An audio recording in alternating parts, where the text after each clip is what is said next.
दोस्तों, famous director Harshal Mehta की scam 1992 नाम की एक वेब सीरीज इन दिनों काफ़ी चर्चे में है। दरअसल यह कहानी है हर्षद मेहता की, वही हर्षद मेहता जिसे एक ज़माने में स्टॉक मार्केट का बादशाह कहा जाता था।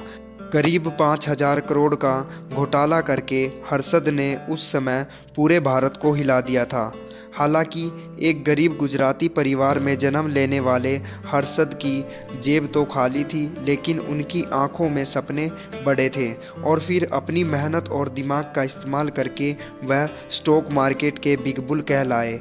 लेकिन अपने सपने को पूरा करने के लिए हर्षद ने इतने घोटाले कर दिए कि आज भी हर्षद का नाम भारत के सबसे बड़े घोटालों में गिना जाता है।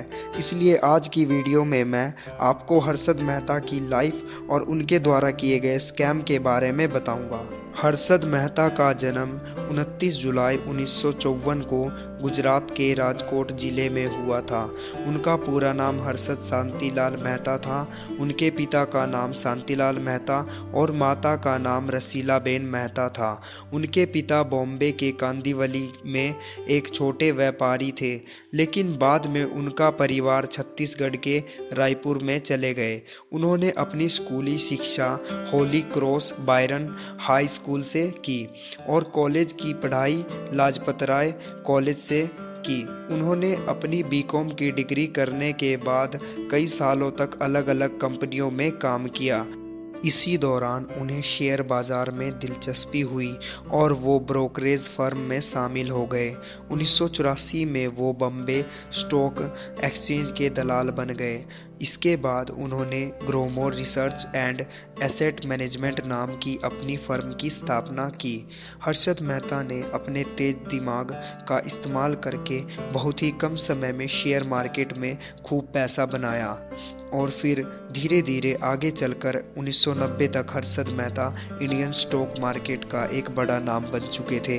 दरअसल कहा जाता था कि हर्षद मेहता जिस किसी भी चीज़ को छू देता वो सोना बन जाता था। उस समय उन्हें स्टॉक मार्केट का अमिताभ बच्चन और बिग बुल कहा जाने लगा। और दोस्तों, हर्षद मेहता को स्टॉक मार्केट की अच्छी नॉलेज भी थी, लेकिन आगे चलकर उनके लालच ने घोटाले का बड़ा रूप ले लिया। हर्षद मेहता ने बैंक की खामियों का फ़ायदा उठाया और बहुत सारा पैसा बैंक से लेकर शेयर मार्केट में लगा दिया। हालांकि टाइम्स ऑफ इंडिया के जर्नलिस्ट सुचिता दलाल को इस बात की भनक लग गई और फिर 23 अप्रैल 1992 को सुचिता ने इस पूरे स्कैम को रिपोर्ट में छाप दिया। और जब घोटाले सामने आने लगे तब जिस तेज़ी से स्टॉक मार्केट उठा था उतनी ही तेज़ी से नीचे गिर गया, जिससे कि बहुत सारे हर्षद मेहता के फॉलो करने वाले लोग बर्बाद हो गए। और फिर इस स्कैम की जांच करने के लिए सीबीआई की एक टीम बनाई गई। तब नवंबर 1992 में सीबीआई ने हर्षद मेहता को गिरफ्तार कर लिया। साथ ही इस घोटाले में उनका साथ देने वाले उनके भाई अश्विन को भी कस्टडी में ले लिया गया। और दोस्तों, घोटाले का पर्दाफाश हो जाने पर हर्षद मेहता पर 72 क्रिमिनल चार्जेस लगाए गए। साथ ही करीब 600 सिविल केसेस भी उनके खिलाफ फाइल किए गए। लेकिन 3 महीने बाद ही हर्षद मेहता और उसके भाई जमानत पर रिहा कर दिए गए थे। हालांकि जेल से बाहर आने के बाद हर्षद मेहता ने खुलासा किया कि उन्होंने उस समय के पीएम पीवी नरसिम्हा राव को 1 करोड़ रुपए उनकी पार्टी में दिए थे, लेकिन यह बात कभी भी साबित नहीं हो सकी। और फिर अक्टूबर 1997 में सुप्रीम कोर्ट ने मेहता के खिलाफ सीबीआई के द्वारा लगाए गए 72 आरोपों में से 34 को मंजूरी दे दी, जिससे कि सितंबर 1999 में बॉम्बे हाई कोर्ट ने मेहता और 3 अन्य लोगों को 5 साल की सज़ा सुनाई। हालांकि एक बार फिर से उन्हें जमानत तो मिल गई थी, लेकिन दोबारा 2001 में किसी केस में हर्षद मेहता को गिरफ्तार कर लिया गया और फिर आखिरकार 31 दिसंबर 2001 को 47 साल की उम्र में तिहाड़ जेल में हार्ट अटैक की वजह से हर्षद की मौत हो गई।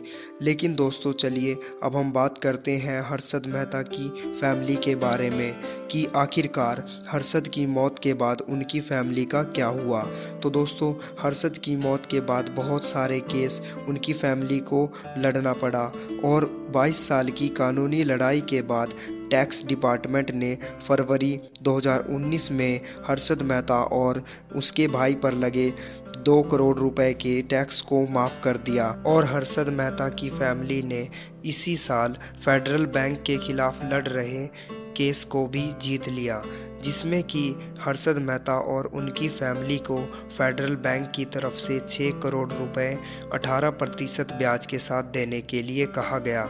और अगर हम बात करें इस पूरे सफ़र में हर्षद मेहता का साथ देने वाले उनके भाई अश्विन के बारे में, तो वह लॉ की जानकारी पहले से ही रखते थे और 50 साल की उम्र में उन्होंने डिग्री भी ले ली और साथ ही उन्होंने अपने कमाए हुए पैसों में से करीब 1700 करोड़ रुपए बैंक्स को भी दे दिए, जिसमें कि हर्षद मेहता का नाम जुड़ा हुआ था। और दोस्तों स्टेट बैंक ऑफ इंडिया के घोटाले से हर्षद का नाम तो तभी हट गया था जब उनकी डेथ हुई थी, लेकिन अश्विन 2018 तक अपने केस को तब तक लड़ते रहे जब तक कि स्पेशल कोर्ट ने उन्हें राहत नहीं दे दी। तो दोस्तों यह थी हर्षद मेहता और उनकी फैमिली की कहानी। उम्मीद है आपको यह वीडियो अच्छी लगी होगी, तो वीडियो को लाइक कर दीजिए और ऐसी ही इंटरेस्टिंग वीडियोस देखने के लिए मेरे चैनल को सब्सक्राइब कर लीजिए।